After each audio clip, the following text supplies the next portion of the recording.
So what would be your primary focus if you were to make it into office come 2019? You see, ours will be Nigerians first. But you would agree with me that everyone in your position vying for that office would say the same thing, wouldn't it? Yes, that's why you look at antecedents. This is not the time for experiment where people are just saying it. I'm not just saying it, we have done it. When I was governor, I did everything possible to support the people, my people who voted for me. I stood by them day and night and 24 hours. That we have done. And even when I was Minister of Defense of this country, the military, I can tell you, go out there, any military man you see, in many ways, even the police, even the SSS, anybody who had reasons to know what we have done for our constituency at that time, the ministry, and even the police, because my friend, I remember Minister Bozimo was always traveling, and I was handling the affairs of the police ministry. And we have done so much. You go to NDDC, my records are there. In fact, I left NDDC mainly because of corruption. I resigned my appointment, and the president then initially was very angry, Jonathan, when he saw what I wrote in the letter. And within, he said, yes, okay, that's all right, but give me replacement. I said, Mr. President, that place is stinking. How can I nominate? Say I nominate somebody. Then I gave him the chairman of my party, and he went there, Faruqia. And within few months, all what I told him, saw it. And it went to the extent that he had to dissolve NDDC at that particular time. I said I was not ready to soil my fingers with what was happening in NDDC. And that is why every president, every governor in this country must keep his eyes on what is happening under him.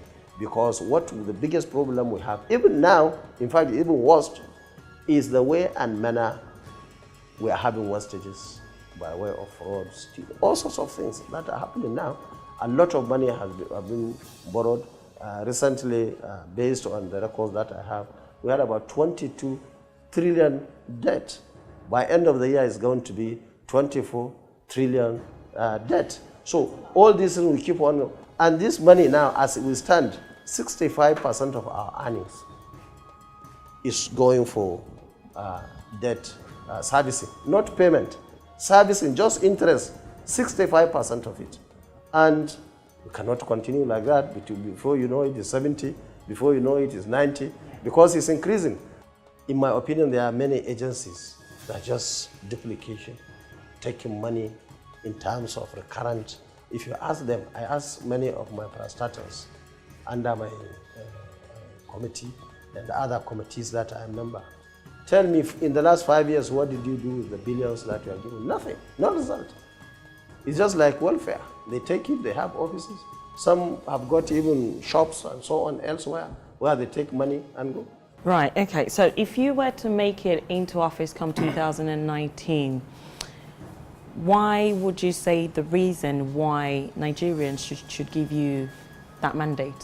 Why should you become the next Nigerian president?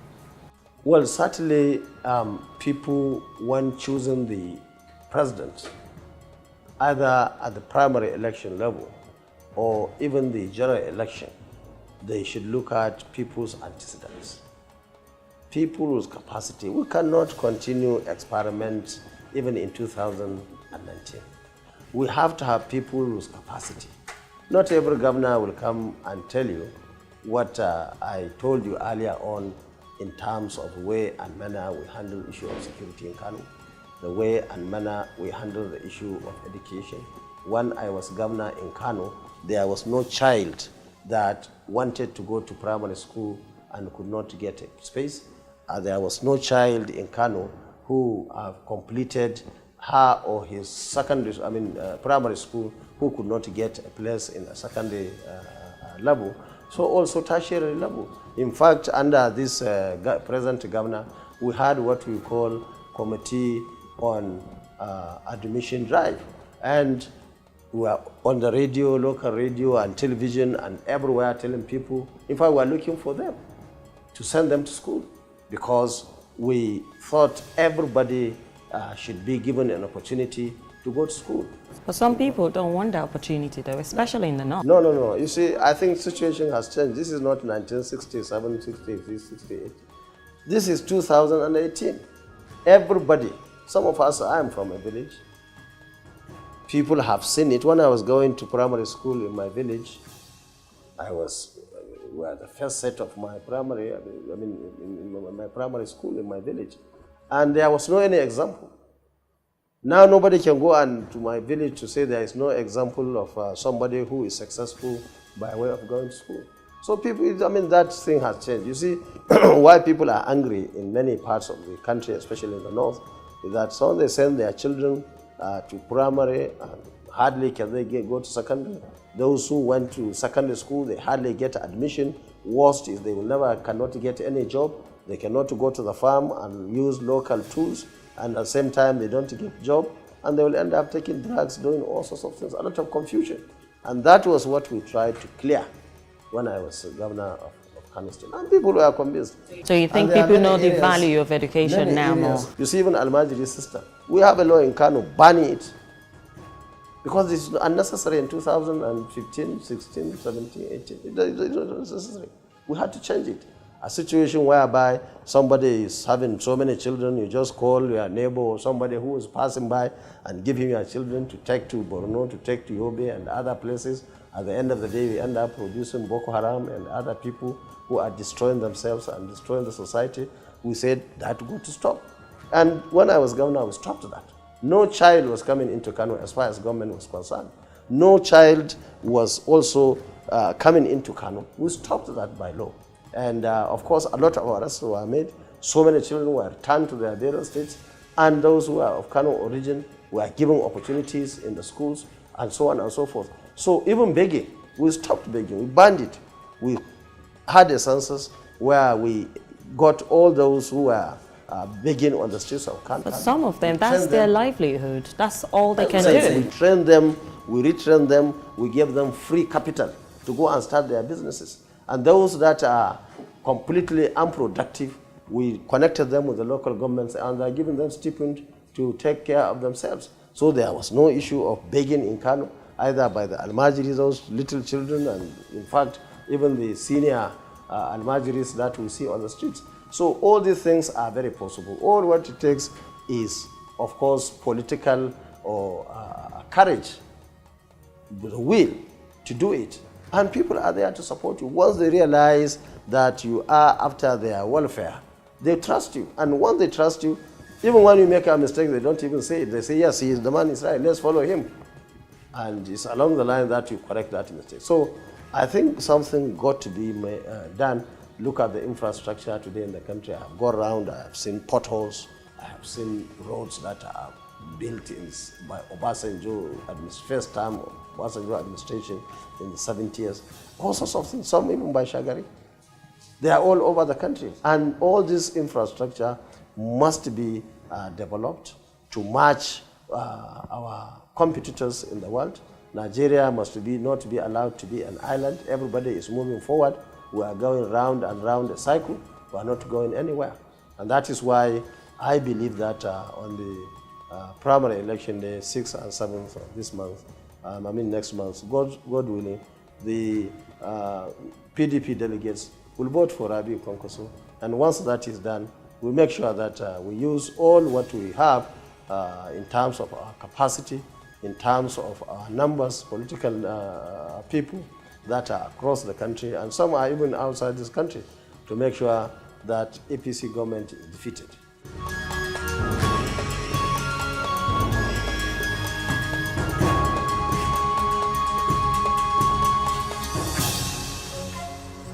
The PDP party and Nigeria as a whole has never been more divided.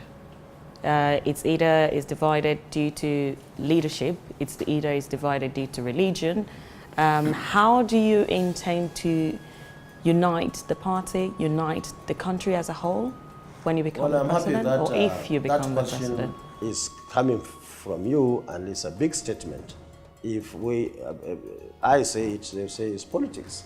But the reality is Nigerians are divided today more than ever. That's the fact of the matter. But they don't want to hear that. They say you are an enemy. That's what we have been telling them. And there is no way we continue like that. Brothers and sisters, look at your name. This one name is Christian, one name is Hausa or Muslim name. Same person. Now, if you how do you divide you and say this is Muslim, the other party is Christian? In this country, we have to learn how to live peacefully. And that's the best way. And to me, this diversity is a source of strength. And I can tell you comfortably, all these divisions are based on the leadership that we have, because it has never been this wide, and everybody knows it except them. And that is why we have to come together and save this country. And the only alternative Nigerians have is PDP. And PDP, once again, has to do the right thing. And once that thing is done, I can assure you it's going to be very easy in 2019. Even though we are beginning to see their mindset in Ekiti State election, gubernatorial election, we have seen what has happened in Ocean State. Everybody in this country, including them, know that APC didn't win the election. PDP won the election, but they took it by force.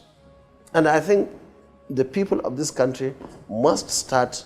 Don't you think that's likely to happen to you as well? I don't think so. I don't think so. You see, now they take 40,000, 30,000 police, 30,000 this and that, and put it. They bring in governors with unlimited government money from their states. Most of them, you go there, there is no one drop of water from any tap in their states. Huge potholes, no schools. Some have even closed their schools. Yet they take billions of naira to go and win election. And that is not how it should be. People should invest their money in their states, not to take government money.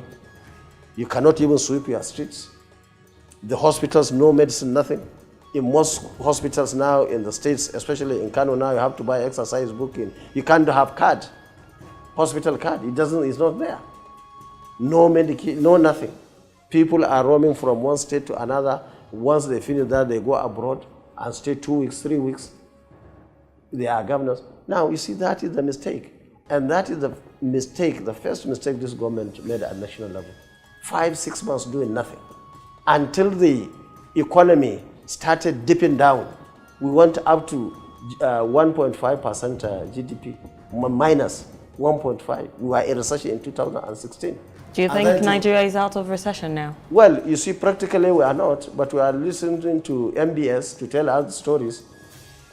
Except people like you who work in Al Jazeera, Nigerians there and so on, you hardly see any good face outside. Everybody is angry, except them. So all these things, I believe, must change. The way we are going in the negative direction, which will not help anybody in this country. I have been speaking with Senator Rabiu KwanKwaso. He has given you all the reasons why it should be your next candidate under the People's Democratic Party. The choice is yours. Go out there and make your decision.